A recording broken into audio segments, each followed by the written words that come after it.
హరే కృష్ణ. హరే కృష్ణ అందరికీ. ఈరోజు శ్రీమద్ భాగవతం క్లాస్కి మీ అందరికీ కూడా ఇస్కాన్ శ్రీ శ్రీ రాధా గోవింద ఆలయం మంగళూరు కర్ణాటక తరపున స్వాగతం తెలియజేస్తూ ఉన్నాము. హరే కృష్ణ. ఓం నమో భగవతే వాసుదేవాయ. ఓం నమో భగవతే వాసుదేవాయ. ఓం నమో భగవతే వాసుదేవాయ. ఓం నమో భగవతే వాసుదేవాయ. ఓం నమో భగవతే వాసుదేవాయ. ఓం నమో భగవతే వాసుదేవాయ. నారాయణం నమస్కృత్య నరం చైవ నరోత్తమం. నారాయణం నమస్కృత్య నరం చైవ నరోత్తమం.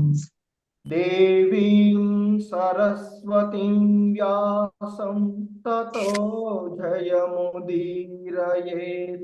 దేవీం సరస్వతిం వ్యాసం తతో జయముదీరయేత్. నష్టప్రాయేష్వభద్రేషు నిత్యం భాగవత సేవయా. నష్టప్రాయేషు భాగవత సేవయా. భగవతి ఉత్తమ శ్లోకే భక్తిర్భవతి నైష్టికీ. భగవతి ఉత్తమ శ్లోకే భక్తిర్భవతి నైష్టికీ. హరే కృష్ణ. సో ఈరోజు శ్రీమద్ భాగవతం క్లాస్కి మీ అందరికీ కూడా మరొకసారి ఇస్కాన్ శ్రీ శ్రీ రాధా గోవింద ఆలయం మంగళూరు కర్ణాటక తరపున స్వాగతం తెలియజేస్తూ ఉన్నాము. హరే కృష్ణ ప్రభు. ప్రణామాలు. ప్రణామాలు. ఈరోజు శ్రీమద్ భాగవతము 3వ స్కందము 27వ అధ్యాయంలోని 5వ శ్లోకానికి ఇస్కాన్ వ్యవస్థాపక ఆచార్యులైనటువంటి శ్రీల ప్రభుపాదుల వారి యొక్క భావము మరియు భాష్యము ద్వారా ఈ శ్లోకాన్ని అవగాహన చేసుకోవడానికి ప్రయత్నం చేద్దాము. Hare Krishna. So please repeat. Srimad Bhagavatam 3వ స్కందము 27వ అధ్యాయము 5వ శ్లోకము. హరే కృష్ణ. అతయేవ శనై చిత్తం అతయేవ శనైశ్చిత్తం అతయేవ శనై చిత్తం అతయేవ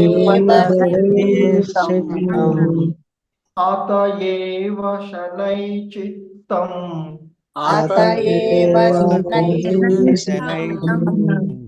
ప్రసక్తమసతాం పతి.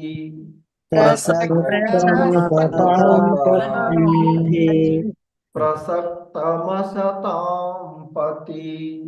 ప్రసక్తమసతాం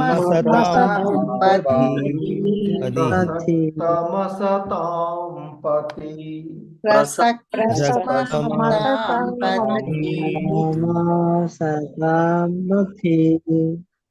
భక్తి యోగేన తీవ్రేణ భక్తి యోగేన భక్తి యోగేన తీవ్రేణ భక్తి భక్తి యోగేన తీవ్రేణ భక్తి యోగేన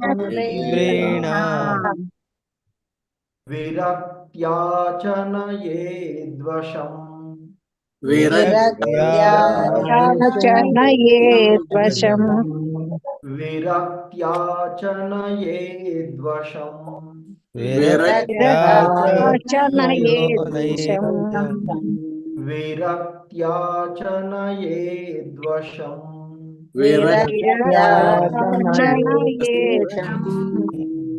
శ్రీకృష్ణ అతయేవ శనైచిత్తం ప్రసక్తమసతాం పతి అతయేవ శనైచిత్తం ప్రసక్తమసతాం పతి అతయేవ శనైచిత్తం ప్రసక్తమసతాం పతి అతయేవ శనైచిత్తం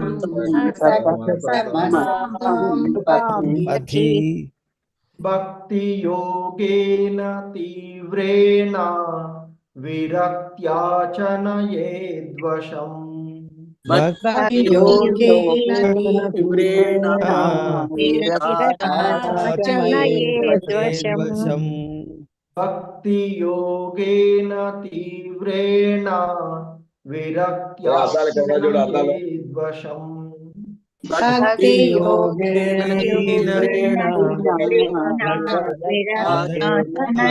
విరక్త్యాచనయేద్వశం శ్రీకృష్ణ అతయేవ శనైచిత్తం ప్రసక్తమసతాం పతి భక్తి యోగేన తీవ్రేణ విరక్త్యాచనయేద్వశం అతయేవ శనైచిత్తం ప్రసక్తమసతాం పతి యోగేన తీవ్రేణ విరక్త్యాచనయేద్వశం శ్రీకృష్ణ ప్రభు రామకృష్ణ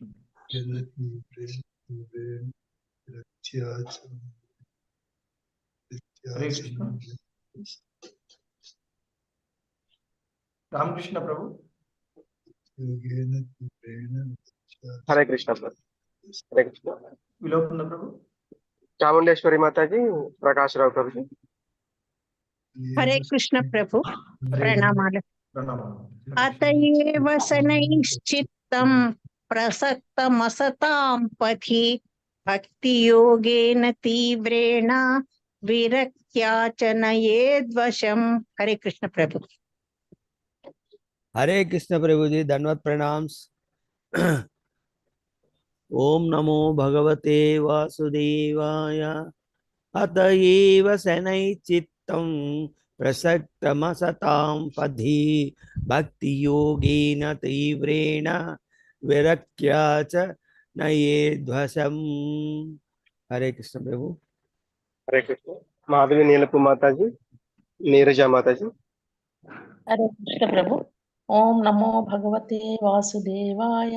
అతయేవ శనైశ్చిత్తం ప్రసక్తమసతాం పథి భక్తి యోగేన తీవ్రేణ విరక్త్యాచనయేద్వశం. హరే కృష్ణ ప్రభు. हरे कृष्ण प्रभु जी प्रणाम। ओम नमो भगवते वासुदेवाय। अत एव शनैश्चित्तं प्रसक्तमसतां पति भक्ति योगेन तीव्रेण विरक्त्याचनयेद्वशं। ధన్యవాదాలు ప్రభుజీ. హరే కృష్ణ. హరే కృష్ణ. రాజేశ్వరి మాతాజీ, ఉమాపతి ప్రభుజీ. హరే కృష్ణ ప్రభుజీ ప్రణామాలు. ఓం నమో భగవతే వాసుదేవాయ. అతయేవ శనైశ్చిత్తం ప్రసక్తమసతాం పథి భక్తి యోగేన తీవ్రేణ విరక్త్యాచనయేద్వశం. హరే కృష్ణ. హరే కృష్ణ ప్రభుజీ. అతయేవ శనైశ్చిత్తం ప్రసక్తమసతాం పథి భక్తి యోగేన తీవ్రేణ విరక్త్యాచనయేద్వశం. హరే కృష్ణ. హరే కృష్ణ. సో ఈ శ్లోకంలో ఉన్నటువంటి పదాల యొక్క అర్థాలను చూద్దాము. హరే కృష్ణ. అత ఏవా కనుక శనైః క్రమముగా తం మనసు చైతన్యము ప్రసక్తం అనురక్తమై ఉన్న అసతాం భౌతిక భోగముల భౌతిక భోగముల పతి పతి పతమున పతమున భక్తి యోగేన భక్తి యోగేన భక్తి యోగముచే భక్తి యోగముచే తీవ్రేణ తీవ్రేణ గంభీరమగు గంభీరమగు విరక్త్యా వైరాగ్యయుక్తముగా వైరాగ్యయుక్తముగా చ మరియు మరియు నయేత్ నయేత్ అతడు తేవలెను అతడు తేవలెను వశం వశం అదుపులోనికి అదుపులోనికి. హరే కృష్ణ. ప్రస్తుతము భౌతిక భోగము పట్ల అనురక్తమై ఉన్న మలిన చిత్తమును వైరాగ్యయుక్తముగా తీవ్రమగు భక్తి యోగమున నిలుపుట ప్రతి బద్ధ జీవుని కర్తవ్యము. ఆ విధముగా అతని మనసు చిత్తము పూర్ణంగా అదుపులోనికి రాగలవు. హరే కృష్ణ. ప్రస్తుతము భౌతిక భోగము పట్ల భౌతిక భోగము పట్ల అనురక్తమై ఉన్న మలిన చిత్తమును వైరాగ్యయుక్తముగా తీవ్రమగు భక్తి యోగమున నిలుపుట ప్రతి బద్ధ జీవుని కర్తవ్యము. ఆ విధముగా అతని మనసు చిత్తము పూర్ణముగా అదుపులోనికి రాగలవు. హరే కృష్ణ. భాష్యము పై శ్రీల ప్రభుపాదుల వారు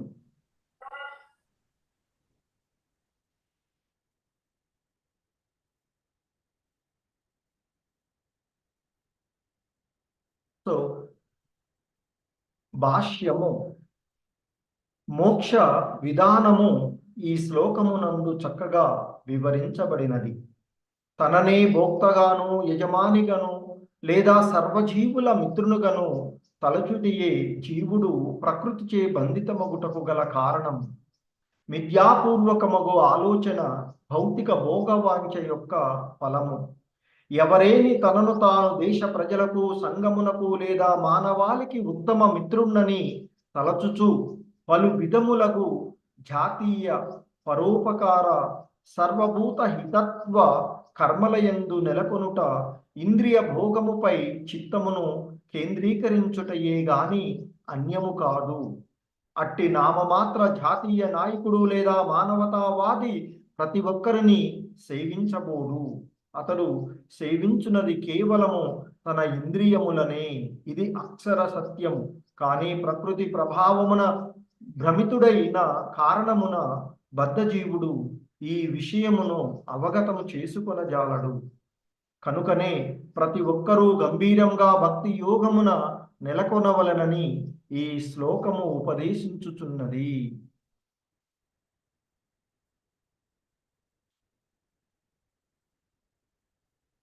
దీని భావమేమనగా తానే యజమానినని, హితైషినని, మిత్రుడునని లేదా భోక్తను అని అతడు తలంచరాదు. దేవదేవుడకు శ్రీకృష్ణుడే నిజమైన భోక్తయనడి విషయమును అతడు సర్వదా ఎరిగి ఉండవలెను. అది ఏ భక్తి యోగపు మూల సిద్ధాంతం. శ్రీకృష్ణుడే యజమాని, భోక్త, మిత్రుడు అనడి మూడు సిద్ధాంతముల ఎడ అతడు దృఢ విశ్వాసమును కలిగి ఉండవలెను.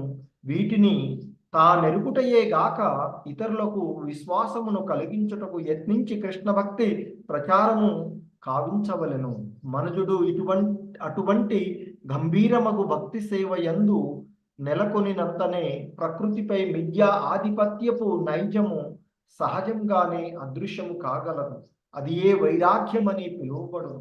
నామమాత్ర భౌతిక ఆధిపత్యమునందు రమించుటకు బదులు మనుజుడు కృష్ణ భక్తి రసభావన యందు నెలకొనినచో అది చిత్త నియంత్రణ కాగలదు.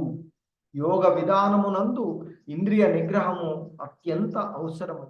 ఇంద్రియ సంయమ అంటే ఇంద్రియములు సర్వదా శీలములై ఉండును. కనుకనే వాటిని భక్తి యోగమునందు నెలకొల్పవలెను. వాటి కర్మలను ఎవ్వడనూ ఆపలేడు. ఎవరేని ఇంద్రియ కర్మలను కృత్రిమముగా నిరోధింపగోరినచో అతని ప్రయత్నము విఫలమే కాగలదు. యోగ విధానము ద్వారా ఇంద్రియ నిగ్రహంకై యత్నించిన గొప్ప యోగియగు విశ్వామిత్రుడు సైతము మేనక సౌందర్యమునకు బలి అయ్యను. అటువంటి సంఘటనలు ఎన్నో కలవు. మనసు మరియు చేతనము భక్తి యోగమునందు పూర్ణముగా లగ్నము కానంత వరకు మనసు ఇంద్రియ భోగ కోరికలు చే నిండుటకు ఎప్పుడు అవకాశము ఉండును. ఈ శ్లోకమునందు తెలుపబడిన ఒక ప్రత్యేక విషయము అతి ప్రధానమైనది. అదియే ప్రసక్తమసతాం పతి అనున్నది. మనస్సు ఎల్లప్పుడూ అసత్ అంటే తాత్కాలికమగు భౌతిక అస్తిత్వంచే ఆకర్షితమగుచుండును. ప్రకృతితోనూ అనంతకాలము నుండి సాంగత్వమును కలిగి ఉన్నందున తత్కారణమగు భౌతిక ప్రకృతి ఎడ అనురక్తి అగుటయే మనము అలవాటు పడి ఉన్నాము. కానీ వాస్తవమునకు మనసును శ్రీకృష్ణ భగవానుని పాదపద్మముల చెంతనే లగ్నము కావింపవలను. సవై మనః కృష్ణ పాదార విందయోహో. మనుజుడు తన మనస్సును శ్రీకృష్ణుని పద్మముల చెంత నిలుపవలెను. అంతటా ప్రతిదియు చక్కగా వనగూడగలదు. ఆ విధంగా భక్తి యోగపు గంభీరత్వము ఈ శ్లోకమునందు నొక్కి చెప్పబడినది. హరే కృష్ణ. జగద్గురు శ్రీల ప్రభుపాదుకి జై.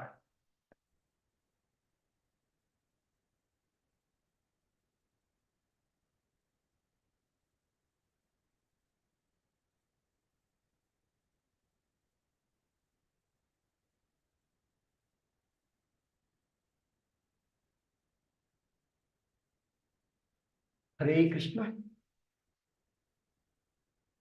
ఓం అజ్ఞానతిమిరాంధస్య జ్ఞానాంజనశలాకయా చక్షుర్మిలితం యేన తస్మై శ్రీగురవే నమః.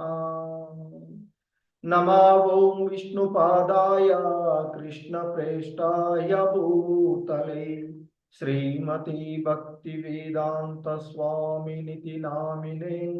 నమస్తే సారస్వతే దేవే గౌరవాణి ప్రచారిణి నిర్విశేష శూన్యవాది పాశ్చాత్యదేశతారిణి.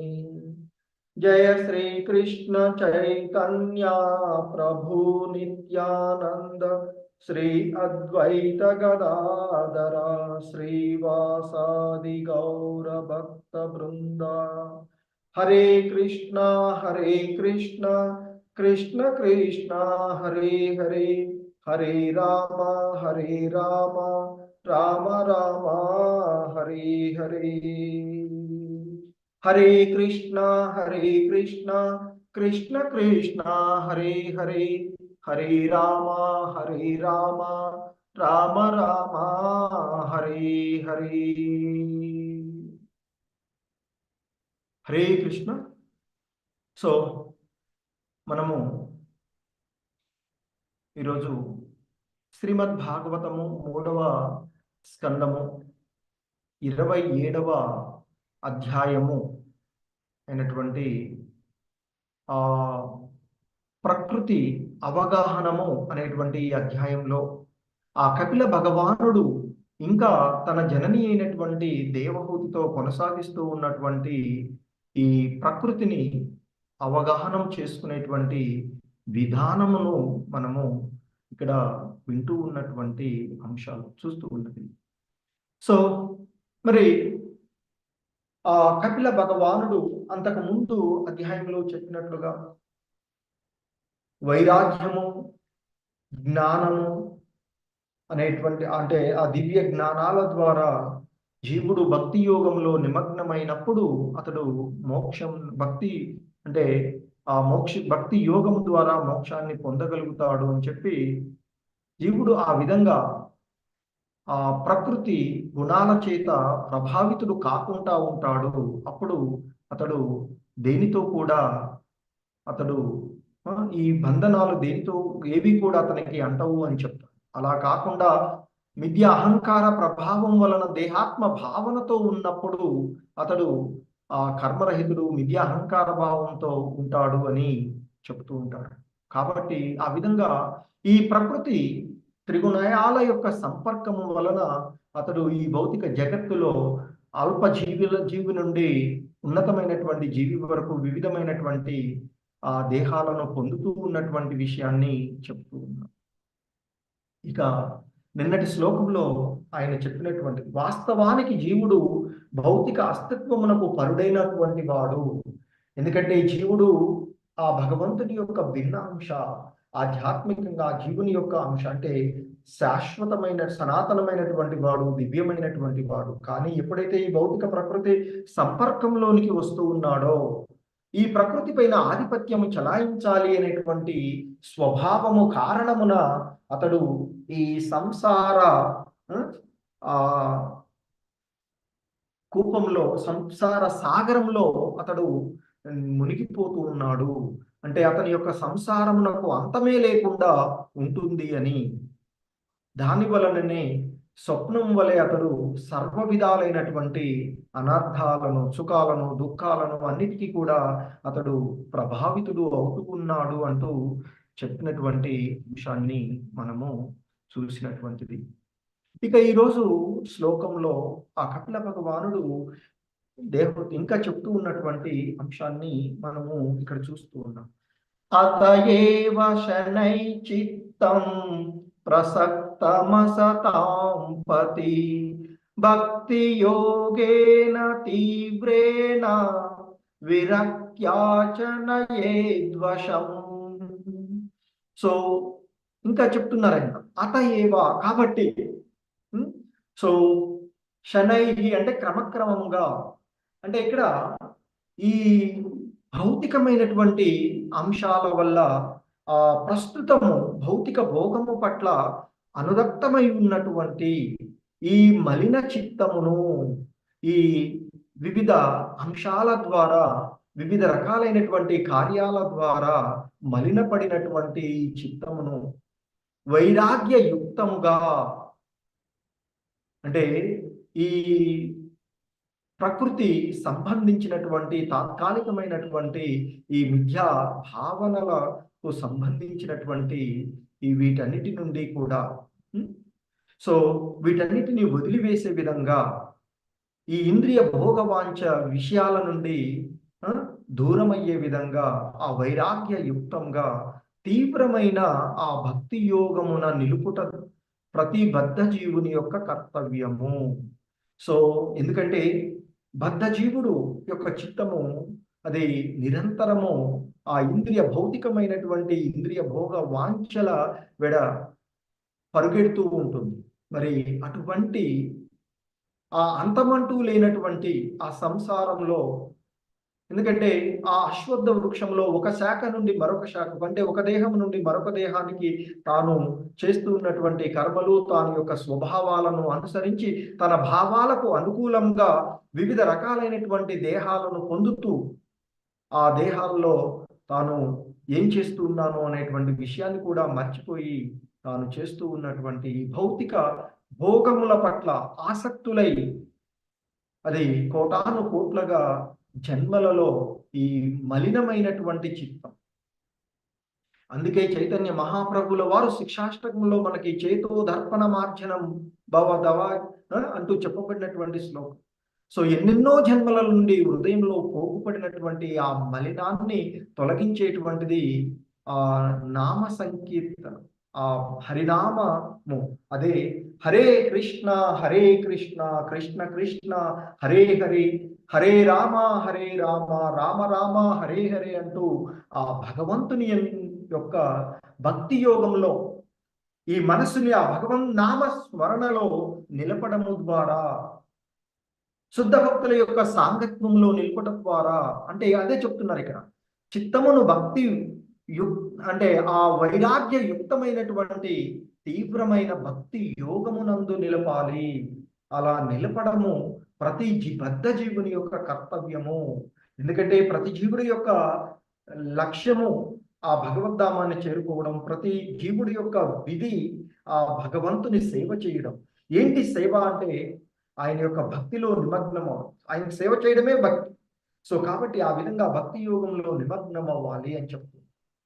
సో ఆ విధంగా ఎన్ని కోటాను కోట్ల జన్మలలో ఆ హృదయంలో ఏర్పరచుకున్నటువంటి మలినము, ఆ మలినతరమైనటువంటి ఆ చిత్తాన్ని వైరాగ్యము అనేటువంటి ఆ వైరాగ్యం ద్వారా, అలాగే భగవద్గీతలో కూడా శ్రీకృష్ణ భగవాన్ చెప్తారు, ఎంతో అంటే పేరుకుపోయినటువంటి వేళ్లలో పాతుకుపోయినటువంటి ఆ అశ్వత్థ వృక్షాన్ని వైరాగ్యము అనేటువంటి ఖడ్గం ద్వారా ఖండించి వేయాలి అని చెప్తారు.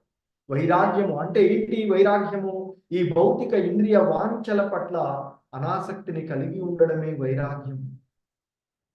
నాది, నేను, నా వాళ్ళు, నా కుటుంబం, ఇది నేనే చేయగలను అనేటువంటి భావనల నుండి దూరంగా ఉండడం. సో ఆ విధంగా వైరాగ్య యుక్తంగా భక్తి యోగంలో ఆ చిత్తాన్ని నిలపడము ద్వారా బద్ధ జీవుడు యొక్క ఆ నిలపడం అనేటువంటిది బద్ధ జీవుని కర్తవ్యము అని చెప్తున్నారు. ఆ విధంగా ఆ బద్ధ జీవుని యొక్క మనసును, చిత్తమును సంపూర్ణంగా అదుపులోనికి అతడు తీసుకొని రాగలడు అని చెప్తారు. సో అందుకే మనకి భగవద్గీతలో శ్రీకృష్ణ భగవాన్ చెప్తారు,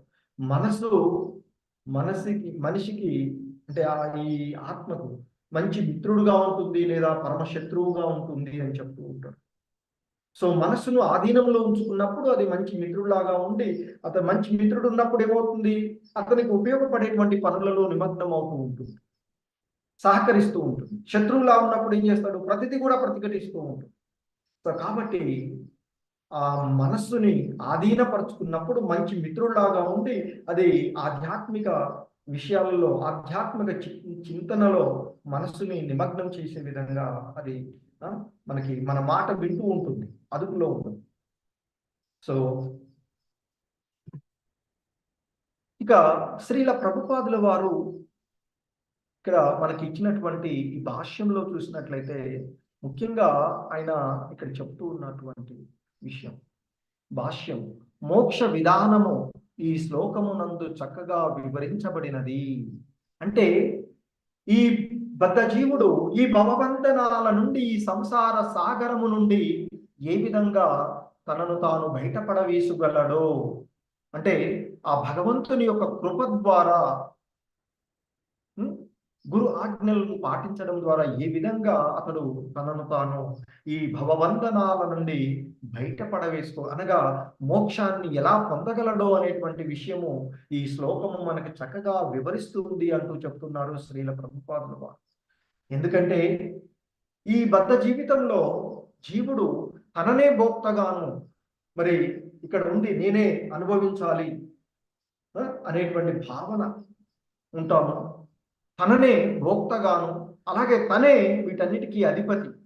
సో ఇది నాది ఇది అనేటువంటి భావన. అలాగే నేనే ఈ జీవులందరికీ మంచి మిత్రుడును, నేనే సహాయపడగలను, లేదా నేనే వీరికి ఈ హెల్ప్ చేయగలను అనేటువంటి భావన. అలా విధంగా తలుచుట జీవుడు ఆ విధంగా ఎప్పుడైతే తలుస్తూ ఉన్నాడో, తానే భోక్తను అని, తానే యజమానిని అని, లేదా తానే మంచి మిత్రుడిని, నేనే సేవ చేయగలను ఈ సమాజానికి అనేటువంటి, లేదా ఈ రాజ్యాన్ని నేనే పరిపాలించగలను, లేదా నేను మాత్రమే ఇది మంచిగా చేయగలను అనేటువంటి భావనల్లో ఎవడైతే ఉంటూ ఉంటాడో మరి అతడు ఇంకా ఈ భౌతిక ప్రకృతి చేత బంధితుడు అవుతూ ఉన్నాడు. బంధితుడు అవడానికి ఇవే కారణాలు అని చెప్తున్నారు. ఏంటి? భోక్తత్వము, యజమానిత్వము, సర్వజీవులను నేనే కాపాడగలను అనేటువంటి భావనల్లో ఉండడం, లేదా నేనే సహాయపడగలను అనేటువంటి భావన. సో అంటే ఆ భగవంతుడే సర్వజీవులకు మంచి మిత్రుడు. ఎందుకంటే ఆయనే మనం మర్చిపోతున్నాం. ఎందుకంటే నిన్న కూడా చూసాం, భగవద్గీతలో శ్రీకృష్ణ భగవాను చెప్పింది, భోక్తారం యజ్ఞ తపసాం సర్వలోక మహేశ్వరం సుహృదం సర్వభూతానాం జ్ఞాత్వా మాం శాంతి మృచ్చతి. సో ఎవడైతే ఆ శ్రీకృష్ణ భగవానుని సమస్త యజ్ఞాలకు తపస్సులకు పరమభోక్తగాను, సకల లోకాలలో ఉండేటువంటి దేవతలకు ఆయనే పరమ ప్రభువుగాను, సకల జీవులకు ఉపకారి అయిన మంచి శ్రేయోభిలాషిగాను తెలుసుకున్నటువంటి వాడు ఆయన యొక్క సంపూర్ణ భక్తి భావనలో ఉండి ఈ భౌతికమైనటువంటి సుఖ దుఃఖాలన్నిటి నుండి కూడా విడిపడి అతడు శాంతిని పొందగలడు అని చెప్పారు. సో కానీ ఎవడైతే ఆ విధమైనటువంటి భావన లేకుండా తనను తాను దేశ ప్రజలకు, సంఘానికి లేదా మానవాళికి ఉత్తమ మిత్రుడని తలుచుచు పలు విధములైనటువంటి జాతీయమైనవి పరోపకార సర్వభూత హితత్వ కర్మలయందు నెలకొంటూ ఇంద్రియ భోగంపై చిత్తమును కేంద్రీకరించుటయే గాని అది అన్యము కాదు అని చెప్తున్నాను. అంటే ఎవడైతే ఈ దేశానికి, ఈ దేశ ప్రజలకు నేనే ఉత్తమమైనటువంటి మిత్రుడిని, నేనే సేవ చేయగలను, నేనే వీరికి ఉపకారం చేయగలను, అన్ని జీవులందరికీ నేనే చేయగలను అనే భావనతో ఉన్నప్పుడు అలా ఆ విధంగా కర్మలలో అతడు చేసేటువంటి పనులు ఆ విధంగా చేసినట్లయితే, నేను అనేటువంటి భావనతో కర్మలు చేసినప్పుడు, అంటే ఇది ప్రతిదీ భగవంత్ సంబంధం కాకుండా ఇది భగవాను వలనే, ఆ భగవంతుడి వలనే, దేవదేవుడి వలనే జరుగుతుంది అనేటువంటి భావన లేకుండా నేను చేస్తున్నాను,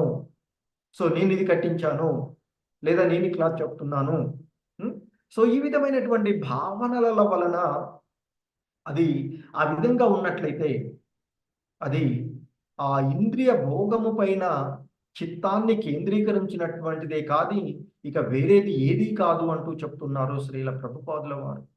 మరి అటువంటి నామమాత్ర జాతీయ నాయకుడు లేదా మానవతావాదులుగా ప్రతి ఒక్కరూ ని అతడు సేవించకూడదు. ఒకవేళ ఇక్కడ ఉండి మనం చేస్తున్నాం అనుకోండి పరోపకారం, ఒక ఏరియా వరకు చేయగలం, హైదరాబాద్లో ఉంటే హైదరాబాద్లో చేయగలం, వరంగల్లో ఉన్నవాడు వరంగల్ వరకు చేయగలడు, లేదా పరిధి దాటి, లేదా సాధారణంగా ఒక కుటుంబం ఉంటుంది, కుటుంబం దాటితే ఒక ప్రాంతం వస్తుంది, ప్రాంతాన్ని దాటితే ఇంకా రాష్ట్రం వరకు లేదా దేశం వరకు. అంతేకాని ఈ విశ్వం అంతటికీ కూడా ఎవడు సేవ చేయగలిగేటువంటి, ఎవడు కూడా చేయగలిగేటువంటి ఇది సాధ్యము కాదు. ఎవడు ఈ ఈ దేహాన్ని, భౌతికమైనటువంటి ఈ అశాశ్వతమైనటువంటి ఈ దేహాన్ని పొందినటువంటి, అసత్తైనటువంటి, క్షరమైనటువంటి, క్షీణించిపోయేటువంటి ఈ దేహాన్ని పొందినటువంటి ఎవడు కూడా ప్రతి ఒక్కరిని సేవించబోడు అని చెప్తున్నారు. అతడు సేవించినది కేవలము ఆ తన ఇంద్రియములనే, ఇది అక్షర సత్యము. ఆ విధంగా ఈ మానవతావాది ముసుగులోనే లేదా జాతీయవాదం అనేటువంటి ముసుగులో తన యొక్క ఇంద్రియ భోగవాంఛలో ఉండడమే అని చెప్తున్నారు. కానీ భగవత్ సంబంధమైనటువంటి విషయాలలో ఉన్నప్పుడు అది ఆ జీవుడికి నిజమైనటువంటి సహాయము. నిన్నటి భాష్యంలో శ్రీల ప్రభుపాదుల వారు మనకు చెప్పినటువంటి. సో మరి కానీ ఇంకా చెప్తున్నారు ఆయన, కానీ ప్రకృతి ప్రభావమున భ్రమితుడైనటువంటి కారణముగా ఈ ప్రకృతి త్రిగుణ స్వభావమైనటువంటి ఈ భౌతిక జగత్తులోకి వచ్చిన కారణంగా భ్రమితుడై, అంటే విద్యా అహంకారంతో మాయా భ్రమలో బద్ధ జీవుడు ఈ విషయము అవగాహన చేసుకోలేకపోతున్నాడు. అంటే ఆ భగవంతుడే భోక్త, ఆ భగవంతుడే అన్ని జీవుల, సర్వజీవులకు హితకారి, నిజమైన స్నేహితుడు అనేటువంటి విషయాన్ని ఈ బద్ధ జీవుడు ఈ భౌతిక ప్రకృతి ప్రభావం వలన మర్చిపోతూ ఉన్నాడు అంటూ చెప్తూ ఉన్నాడు. సో ఇంకా కనుకనే ప్రతి ఒక్కరూ గంభీరంగా భక్తి యోగంలో నెలకొనవలనని ఈ శ్లోకము ఉపదేశించబడినది. సో మనకి ఈ శ్లోకంలో చెప్పబడినటువంటి, అందుకే అంటున్నారు ఆయన, కపిల భగవాను చెప్పింది, ప్రస్తుతము భౌతిక భోగము పట్ల అనురక్తమై ఉన్నటువంటి మలిన చిత్తమును వైరాగ్యయుక్తమైగా తీవ్రమైన భక్తి యోగమునందు నిలుపుట ప్రతిబద్ధ జీవుని యొక్క కర్తవ్యము అని చెప్పబడినది. సో ఆ విధంగా చేసినప్పుడు మాత్రమే అతడు యొక్క, అంటే మనసు, చిత్తము సంపూర్ణంగా అదుపులోకి రాగలదు అని చెప్తున్నారు. సో అదే ఈ శ్లోకం యొక్క అంటే దీని అర్థం ప్రతి ఒక్కరూ కూడా ఆ భక్తి యోగమునందు నెలకొనాలి, ఆ కృష్ణ భగవానునికి ప్రతి ఒక్కడు శరణాగతుడవ్వాలి అనేటువంటి అంశమే మనకి ఇక్కడ తెలియచేయబడుతున్నటువంటిదిగా చెప్తూ ఉన్నటువంటిది. సో అందుకే ఈ శ్లోకం యొక్క భావాన్ని ఆయన ఇక్కడ చెప్తున్నారు. అంటే భావం ఏమిటంటే తానే యజమానిని, తానే ఇతరులకు హితవు చేసేటువంటి వాడిని, తానే మిత్రుడను లేదా భోక్తను అని ఎవ్వడు కూడా తలంచరాదు. ఇది ఈ శ్లోకం యొక్క భావము అంటూ చెప్తున్నారు. ఈ శ్లోకం యొక్క ఉద్దేశం, ఈ శ్లోకంలో ఉపదేశించబడినటువంటి అంశము అని చెప్తున్నారు. సో యజమానిత్వాన్ని, ఆ హితైశ్వతాన్ని, హితకారులు ఇతరులకు హితం చేసేటువంటి వాడిని అని, లేదా మిత్రుడును అని అనేటువంటి భావన మనలో ఈ భౌతిక దేహాన్ని పొందినటువంటి బద్ధ జీవుడు ఎవడు కూడా పొందరాదు, ఈ భౌతిక తలంచరాదు అని చెప్తారు. ఆ దేవదేవుడే అయినటువంటి శ్రీకృష్ణ భగవానుడే నిజమైనటువంటి భోక్త అనేటువంటి విషయమును అతడే సర్వదా ఈ సర్వ జీవులకు హితకారి అనేటువంటి విషయాన్ని తెలుసుకొని ఉండాలి. అదే ఆ భక్తి యోగపు మూల సిద్ధాంతము. అందుకే ఆయన శ్రీకృష్ణ భగవానుడు చెప్తారు మనకి అంతకుముందు ఆ శ్లోకాలలో కూడా అన్ని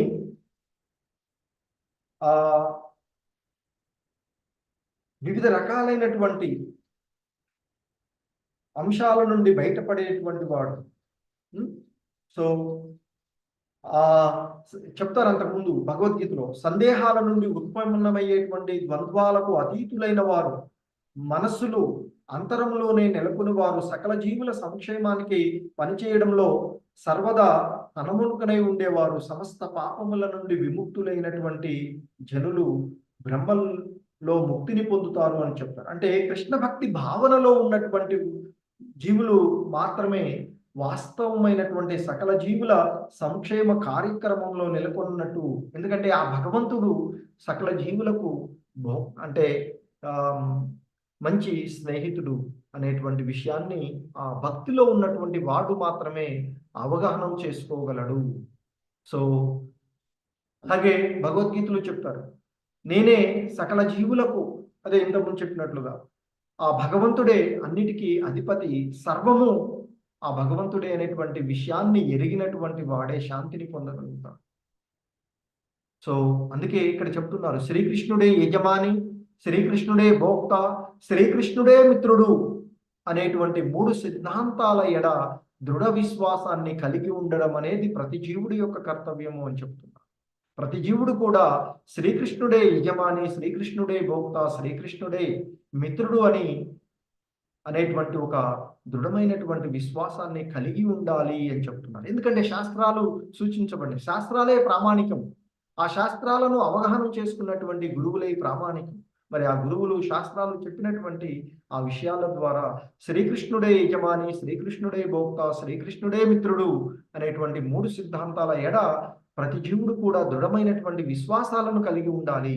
ఇంకా చెప్తున్నారు శ్రీల ప్రభుపాదుల వారు మనకి, ఆయన ఆ విధంగా విశ్వాసాన్ని కలిగి ఉండడమే కాదు, మరి తాను ఆ విధంగా దృఢ విశ్వాసాన్ని కలిగి ఉండి ఆ విశ్వాసాన్ని ఇతరులలో కూడా కలిగించాలి. అదే ఆ కృష్ణ చైతన్య ఉద్యమాన్ని ప్రచారం చేయడము, అంటే కృష్ణ భక్తిని ప్రచారము చెయ్యడము అని చెప్తూ ఉన్నారు శ్రీల ప్రభుపాదుల వారు. అంటే కృష్ణ భక్తిని ప్రచారం చెయ్యాలి. నేను నమ్మి అక్కడ ఊరుకుంటే సరిపోదు కదా, అది నలుగురికి, నేను నమ్మే సిద్ధాంతాన్ని అది నలుగురికి తెలియచేయాలి కదా. సో అప్పుడే కదా ఆ జీవులు, ఇతర జీవులు ఉద్ధరించబడేది. సో అంటే మనం ఉద్ధరిస్తున్నామని కాదు, ఆ భగవంతుని గురించి తెలియచేస్తున్నాము. ఆ భగవంతుడిని అతడు నమ్మినప్పుడు అతడు కూడా ఈ భవబంధనాల నుండి బయటపడతాడు. సో కనుక అది ఇక్కడ చెయ్యాలి అనే విషయాన్ని చెప్తున్నాను.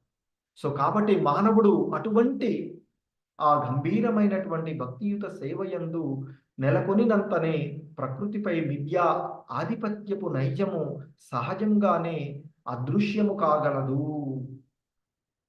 సో ఎప్పుడైతే ఈ భక్తియుత సేవలో నిమగ్నమవుతూ ఉన్నామో, భక్తియుత సేవలో నిమగ్నమయ్యేటప్పుడు మనం 4 రెగ్యులేటివ్ ప్రిన్సిపల్స్ పాటిస్తూ ఉంటుంటాము. అలాగే ఉదయం లేచి ఆ భగవన్ నామస్మరణ చేస్తూ ఉంటుంటాం. ఆ నామ సంకీర్తనం చేయడము, తర్వాత నామ జపం చేయడము చేస్తూ ఉంటుంటాం. ఆ విధంగా చేయడం వల్ల క్రమక్రమంగా ఆ చైతన్య మహాప్రభువులు వారు చెప్పినట్లుగా కోటాను కోట్ల జన్మలలో హృదయంలో ఏర్పడినటువంటి ఆ మలినమైనటువంటి చిత్తాన్ని ఒక శుభ్రమైనటువంటి ఒక వస్త్రంతో అద్దమును ఎలా నిరంతరము రోజు తుడుస్తూ ఉంటే ఏ విధంగా అయితే ఇది శుభ్రంగా ఉంటుందో అదే మాదిరిగా ఈ నామస్మరణ నిరంతరము చేయడం వలన, ఆ భక్తి యోగంలో నిమగ్నం అవ్వడం వలన ఈ ప్రకృతిపై ఉండేటువంటి మిథ్యా ఆధిపత్యం, ఎలాగో ప్రకృతిపై ఆధిపత్యం ఆ భగవంతుడికే ఉంటుంది, మనకెవరికి కాదు. కానీ మనమే అధిపతులము, నేనే ప్రకృతిని జయించగలను అనేటువంటి, ప్రకృతిలో ఇది నేను సృష్టించగలను అనేటువంటి ఆ నైజము, దాన్నే మిథ్యా ఆధిపత్యము అని అంటున్నాం. మరి అది సహజంగానే భక్తి యోగంలో నిమగ్నమైనప్పుడు తొలగిపోతుంది. అలా తొలగిపోవడమే వైరాగ్యము అని చెప్తాం. ఎందుకంటే ఆ కర్తత్వ భావము ఉండదు, ఆ ఆధిపత్య భావన ఉండదు, ఆ భోక్తా భావన ఉండదు. అంటే అది అదే కదా వాటన్నిటి నుండి విరమణ వైరాగ్యము అని పిలువబడుతుంది. కానీ నామమాత్ర భౌతిక ఆధిపత్యమునందు రమించుటకు బదులు మానవుడు కృష్ణ భక్తి భావన యందు నెలకొనినచో అది చిత్తం నియంత్రణ కాగలుగుతుంది. మరి మనస్సుని నియంత్రించుకోవాలి, చిత్తము మన ఆధీనంలో ఉండాలి అని చెప్తున్నాం కదా. మరి ఎప్పుడు అంటే ఇలా ఆ భగవద్ నామస్మరణలో ఉన్నప్పుడు, అంటే కృష్ణ భక్తి భావనలో, కృష్ణ భక్తి రస భావన యందు నెలకొనినప్పుడు మాత్రమే మనసైన చిత్తమైన నియంత్రణలో ఉండగలుగుతూ ఉంటుంది. ఎందుకంటే భక్తి యోగంలో నిమగ్నమైనప్పుడు 4 రెగ్యులేటివ్ ప్రిన్సిపల్స్ ఉంటాం. అంటే ఏది పడితే అది తినకుండా ఉంటాం. అప్పుడు నాలుక తన వివిధమైనటువంటి రుచుల నుండి బయటకు వస్తుంది. అలాగే కృష్ణ భక్తి రసభావనలో ఉన్నటువంటి వాడు ఏది పడితే అది వినడు. చెవులను ఆ భగవన్నామ స్మరణం, భగవన్నామాన్ని గురించి, ఆ భగవంతుడి యొక్క దివ్య లీలలను వినడంలో వినియోగించుకుంటాడు. అలాగే తన కళ్ళను ఆ భగవంతుని యొక్క శ్యామసుందర రూపాన్ని చూడడంలోనే ఆనందిస్తూ ఉంటుంటాడు. అంతేకాని ఈ భౌతిక ప్రపంచంలో ఏది పడితే అది చూసి ఆనందించేటువంటి వాడు కాదు. ఈ భౌతికమైన తాత్కాలికమైనటువంటి రక్త మాంసాలతో ఉన్నటువంటి వాటిని చూసి ఆనందించడం అనేది ఆ కళ్ళ యొక్క విధి కాదు. సో భగవంతుణ్ణి చూసి, సో ఆ విధంగా చేయడం వల్ల నియంత్రణకు వస్తుంది. మరి యోగ విధానమునందు ఇంద్రియ నిగ్రహము అత్యంత అవసరము. మరి ఆ ఇంద్రియ నిగ్రహము అనేటువంటిది ఆ ఇంద్రియాల యొక్క కర్మలను ఆపివేయడం సాధ్యం కాదు అని చెప్తున్నారు. ఎందుకంటే యోగీంద్రియ సంయమ అని చెప్తున్నాను. అంటే ఇంద్రియాలన్నీ కూడా ఎల్లప్పుడూ క్రియాశీలమై ఉండును. కాబట్టి అవి ఎప్పుడు యాక్టివ్గానే ఉండాలి ఇంద్రియాలు. మరి ఆ యాక్టివ్నెస్ అనేటువంటిది ఈ భౌతికమైనటువంటి అంశాల కాకుండా, ఈ నాలుక రుచులను ఆస్వాదించాల్సిందే, మాటలు మాట్లాడాల్సిందే. మరి రుచులను ఆస్వాదించాలి కనుక ఏది పడితే అది తినకుండా భగవంతునికి సమర్పించినటువంటి ఆ ప్రసాదమును తీసుకోవడం ద్వారా అది దాని యొక్క ఇదిని చేస్తుంది. అలాగే చెవుల ద్వారా మనం వినాలి. వినకుండా ఉంటాను, నేను చెవులు మూసుకుంటా అంటే కుదరదు. చెవులు మూసుకుంటే మనం ఏది కూడా చేయలేనటువంటి పరిస్థితి. కాబట్టి చెవుల ద్వారా వినాలి. ఎలా వినాలి? ఏం వినాలి? ఆ భగవంతుని యొక్క దివ్య లీలలను వినాలి. కళ్ళు చూడకుండా నేను కళ్ళు మూసుకొని కూర్చుంటా అంటే కళ్ళతో కుదరదు కదా, చూస్తూ ఉండాలి. కానీ అది కృష్ణ సంబంధంలోనే ఉపయోగించాలి. మాట్లాడేది మాట్లాడాలి, మాట్లాడకుండా ఉండను అని కదా. అది మాట్లాడేటువంటి ప్రతి మాట కృష్ణ సంబంధంలో మాట్లాడుతూ ఉంటారు. అలా ఉన్నప్పుడు, ఎందుకంటే ఆ ఇంద్రియాలు ఆధీనంలో ఉంటాయి. అంతేకాని అదుపు చేస్తాం అనుకో, ఒక ప్రవహిస్తూ ఉన్నటువంటి నదికి అడ్డుకట్ట వేస్తే అది కట్టను తెంచుకుంటుంది, లేదా పక్క వైపును తెంచి ఇంకొక వైపుకు ప్రయాణిస్తుంది తప్ప దాన్నే ఒక సక్రమమైనటువంటి మార్గంలోకి ఒక ఆనకట్టలాగా నిర్మించుకొని కావలసిన విధంగా వాడుకోవచ్చు. వేరే వైపు ఓపెన్ చేయడం ద్వారా, అంటే ఈ మనస్సుని ఆ భగవంతుని వైపుకు మళ్లించడం ద్వారా, ఈ చిత్తమును భగవంతుడి వైపుకు మళ్లించడం ద్వారా అది దాని యొక్క క్రియాశీలతను అది అలాగే కలిగి ఉంటుంది. కాబట్టి ఎటువంటి ఇబ్బంది ఉండదు. ఎందుకంటే ఇక్కడ చెప్తూ ఉన్నారు శ్రీల ప్రభుపాదుల వారు, ఇంద్రియములు సర్వదా క్రియాశీలములై ఉండును కనుక వాటిని భక్తి యోగమునందే నెలకొనపవలెను. వాటి కర్మలను ఎవ్వడనూ ఆపలేడు. ఎవరేని ఇంద్రియ కర్మలను కృత్రిమంగా నిరోధింపగోరినచో అతని యత్నము విఫలము కాగలదు. యోగ విధానము ద్వారా ఇంద్రియ నిగ్రహమునకై యత్నించిన గొప్ప యోగి అయినటువంటి విశ్వామిత్రుడు సైతము మేనక సౌందర్యమునకు బలి అయినటువంటి విషయాన్ని ఇక్కడ గుర్తు చేస్తూ ఉన్నాడు. ఇంద్రియ నిగ్రహము అనేటువంటిది బలవంతంగా నిగ్రహించుకోవడం కాదు, దాన్ని భక్తి యోగమునందు వినియోగించుకొని భక్తి యోగ మార్గము ద్వారా నిరోధించాలి అని చెప్తుంది. సో ఇటువంటి సంఘటనలు విశ్వామిత్రుడిదే కాదు, ఇంకా ఎన్నో ఉన్నటువంటి విషయాలను కూడా చెప్తూ ఉన్నాడు. సో కాబట్టి ఆ యోగ విధానాల ద్వారా ఇంద్రియ నిగ్రహంలో భక్తి లేకుండా అది సాధ్యం కాదు అని చెప్తుంది. సో మరి ఇటువంటి సంఘటనలు ఎన్నో ఉన్నాయి. మనసును మరియు ఆ చేతనము భక్తి యోగమునందు సంపూర్ణంగా లగ్నము కానంత వరకు మనసు ఇంద్రియ భోగ కోరికలచే నిండుటకు ఎల్లప్పుడూ అవకాశం ఉంటుంది. ఎందుకంటే ఆ వాస్తవానికి మరి ఈ మనసైన ఇంద్రియం చేతనమైన ఆ చిత్తమైన ఏదైనా ఈ తాత్కాలికమైనటువంటి వాటితో ఉంచినప్పుడు అది పూర్ణంగా ఉండదు. ఎందుకంటే అది సంపూర్ణం కాదు కదా. ఈ భౌతిక జగత్తులో ఉండేటువంటిది అన్ని కూడా అశాశ్వతమైనవి, అసంపూర్ణమైనవి. భక్తి ఆ భగవంతుడు మాత్రమే సంపూర్ణమైనటువంటి వాడు. సో ఆ భగవన్ని యొక్క భక్తి యందు ఆ మనసును చేతనమును నిలిపినప్పుడు అది సంపూర్ణంగా నిండి ఉంటుంది, అది పూర్ణమవుతుంది. కాబట్టి ఇక పూర్ణమైనటువంటి దాన్ని ఇంకా నింపడానికి, నిండినటువంటి దాన్ని ఇంకా నింపేటువంటి అవకాశం ఉంది.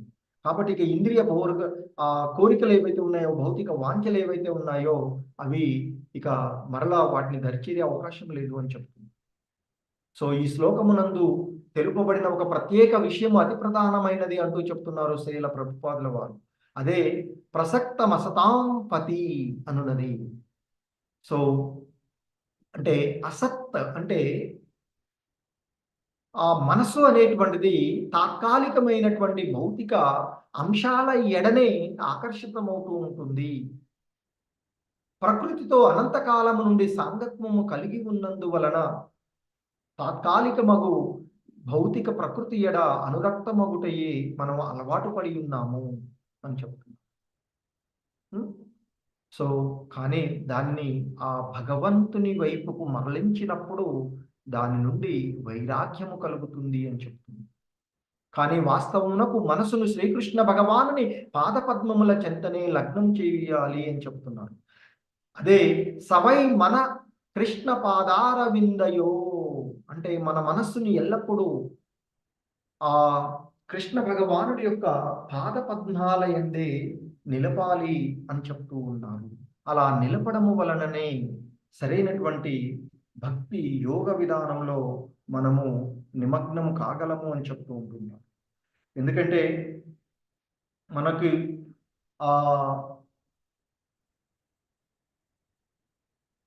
కులశేఖర ఆళ్వార్లు కూడా చెప్తారు. ఆయన అంటే నేను నిరంతరము నిన్ను స్మరిస్తాను అని చెప్పాను, కానీ నేను సహజమైనటువంటి మరణం కోసం వేచి ఉన్నట్లయితే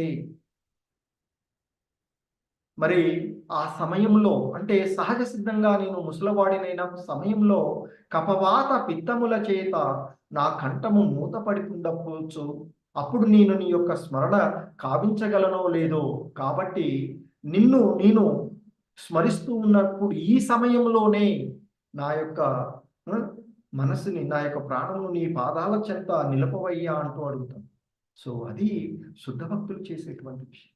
సో కాబట్టి ఎప్పుడు కూడా మనసుని ఆ భగవంతుని పాద పద్మాల చెంతనే నిలపాలి అని చెప్తారు. సో ఆ విధంగా నిలపడం వలన ఆ జీవుడికి ప్రతిదీ కూడా చక్కగా ఉంటుంది. అదే భక్తి యోగము యొక్క గంభీరత్వము అంటూ ఈ శ్లోకంలో చెప్పబడినటువంటి అంశాన్ని శ్రీల ప్రభుపాదుల వారు మనకి తెలియచేస్తూ ఉన్నటువంటి అంశం. హరే కృష్ణ.